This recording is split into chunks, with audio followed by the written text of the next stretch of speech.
6. junij 1944. Američani in Angleži so se izkrcali na obalah severne Francije. Nemci so v svojih betonskih bunkerjih zadrževali odpor kar 5 ur. Toda njihova misija ni bila samo zadržati Američane pred napadom na Tretji rajh, toda jih zadržati toliko časa, da izvedejo Nemci operacijo, ki bi lahko zdrobila Anglijo in druge zavezniške države.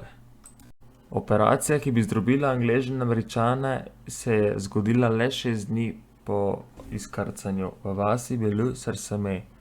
Nemci so uporabili Vergeltungswaffe oziroma maščevalno orožje ali, kot so mu Nemci pravili, V1. Leteče bombe so bile odličen proizvod nemških inženirjev. Niso potrebovale pilotov, naredili so jih zelo poceni in najpomembnejši učinek je bil psihološki. Si predstavljate, da nad vami leti bomba, ki je dolga 6 metrov, razpon kril ima 16 metrov in doseže hitrost več kot 650 km/h, v sebi pa ima kar 600 kg eksploziva in sploh ne veš, kam bo padla. In ko pade, naredi tole.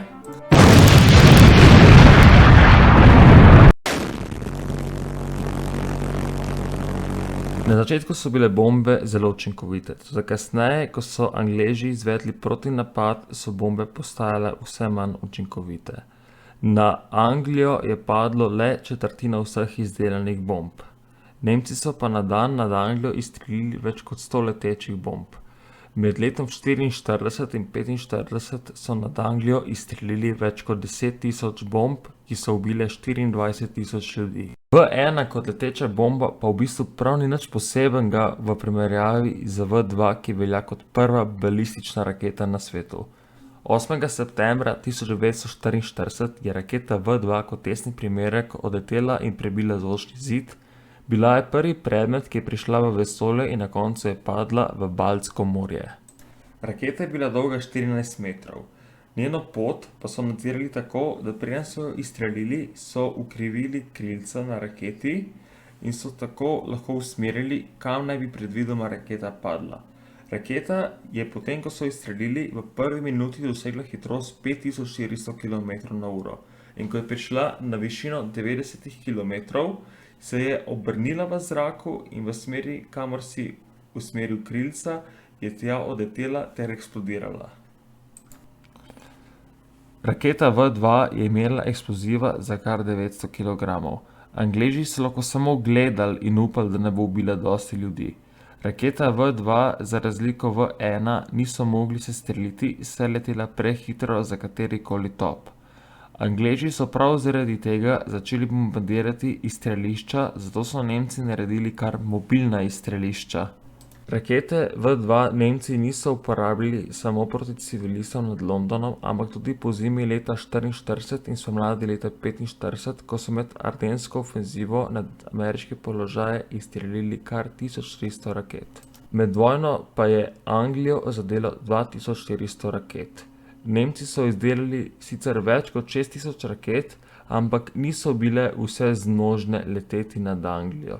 Veliko je padlo kasneje v roke Rusom in Američanom kot vojni plen. Leteče bombe V1 in rakete V2 je razvijal nemški inženir von Braun, ki se je že v mladih letih ukvarjal z astronomijo in fiziko.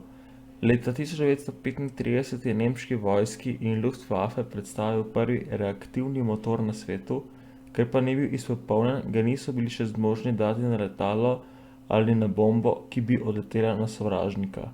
Zato je svoje stvaritve izpolnjeval vse do leta 1942, ko je njegova raketa končno vzletela. Von Braun je z raketami in letečimi bombami poskuse izvajal v severovzhodnem delu Nemčije v vasi Peenemünde, ki so ga zavezniki večkrat silovito bombardirali. Najhuje je bilo med 16. in 17. avgustom leta 1943, ko je 500 angleških bombnikov v operaciji Hydra raketno oporišče zravnalo z zemljo. Albert Speer, nemški obraževalni minister, je von Braunu predlagal, da naj zgradi obširne komplekse kar pod zemljo, kjer bodo lahko inženirji izdelovali rakete in leteče bombe na varnem. Tako je von Braun ukazal SS-ovcem, naj vzamejo 12.000 ljudi iz vseh koncentracijskih taborišč v Franciji in Nemčiji in naj začnejo graditi tovarne za rakete V1 in V2 kar pod zemljo. Med gradnjo teh tovarn je veliko ljudi umrlo, ampak ker je von Braun bil velik zagovornik boja Judov in manj vrednih ras, mu ni bila težava gledati, kako so ljudje umirali, ko so gradili tovarne za Tretji rajh. Proti koncu vojne je von Braun naredil rakete, ki bi že lahko zadele Moskvo in Washington. Toda zajeli so ga Američani in mu kot obljubo za novo življenje rekli, naj razvija raketno tehnologijo za njih. Von Braun je sprejel njihovo ponudbo, odšel je iz Nemčije, s tem se je izognil Nürnberškim procesom ter razvil z Američane raketo A-11, ki so jo imenovali Saturn V, ki je sodelovala v odpravi Apollo 11, s katero je Neil Armstrong 20. julija 1969 pristal na Luni. Upam, da vam je bil dokumentarec všeč. Če vam je bil všeč, pritisnite like ter se naročite. Hvala in lep dan.